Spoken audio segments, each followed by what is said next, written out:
या दळभद्री सरकारनं कोकणातल्या आंबा आणि काजू उत्पादक शेतकऱ्यांच्या तोंडाला पानं पुसलेली आहेत. काजू उत्पादकाला तर वाऱ्यावरच सोडलं आणि आंबा उत्पादकाला एका कलमाला केवळ 220 रुपये, म्हणजे एका मजुराच्या अर्ध्या दिवसाची मजुरी सुद्धा नाही, अशा प्रकारची नुकसान भरपाई देऊ करून एक प्रकारे कोकणातल्या स्वाभिमानी शेतकऱ्याचा थट्टा करायचं काम या सरकारनं केलेलं आहे. हे कमी होतं म्हणून की काय, की आता कोकणामध्ये देवगड तालुक्यामध्ये अणुऊर्जा प्रकल्प आणून इथल्या मच्छीमारांची, इथल्या आंबा उत्पादक, काजू उत्पादक शेतकऱ्यांची राख रांगोळी करायचा निर्णय या सरकारने घेतलेला आहे. एक लक्षात घ्या की यावर्षी आंबा आणि काजू पिकावर जे काही संकट आलेलं आहे त्याचं कारण प्रदूषण करणारे प्रकल्प मोठ्या प्रमाणामध्ये जे कोकणात आलेले आहेत हेच आहे. यामुळेच खऱ्या अर्थानं पर्यावरणाचा समतोल ढळलेला आहे आणि त्याची फळं आपल्याला भोगावी लागतात.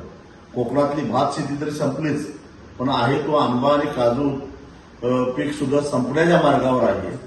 अशा परिस्थितीमध्ये आपण कोकणवासी म्हणून, भूमिपुत्र म्हणून काय करणार आहोत का नाही. मच्छीमारी हा मुख्य व्यवसाय इथल्या आमच्या भूमिपुत्रांचा होता. अणुऊर्जा प्रकल्पामुळे ते सुद्धा देशभरीला लागणार आहे.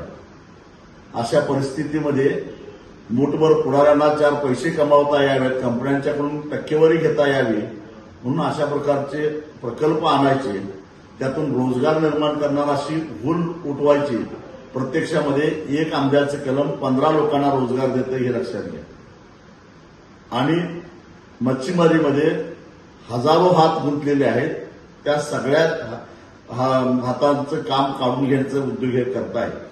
तेव्हा यांचा स्वार्थ साधेल, यांची संपत्ती कोटी कोटीनं अब्जानं वाढत जाईल, परंतु इथला जो मूळ भूमिपुत्र आहे तो नेस्तनाबूत होईल.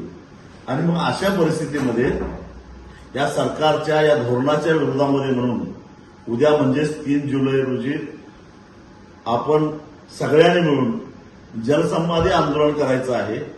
एकदा सरकारला आमच्यावर राज्यच करायचं असेल तर आमच्या मुडद्यावर त्यांना राज्य करून दे, खुशाल करून दे, पण आम्ही हा अन्याय मुकाट्यानं सहन करणार नाही ही भूमिका घेऊन उद्याचं हे जलसमाधी आंदोलन होणार आहे.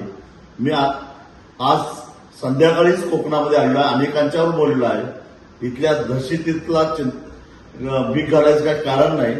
कुणाची मावी आलेली आहे आम्हाला अडवायचं हे मी बघतोच. महादेव जानकर येत आहेत, विनायक राऊत साहेब येत आहेत, अनेक जण उद्या या आंदोलनामध्ये येत आहेत.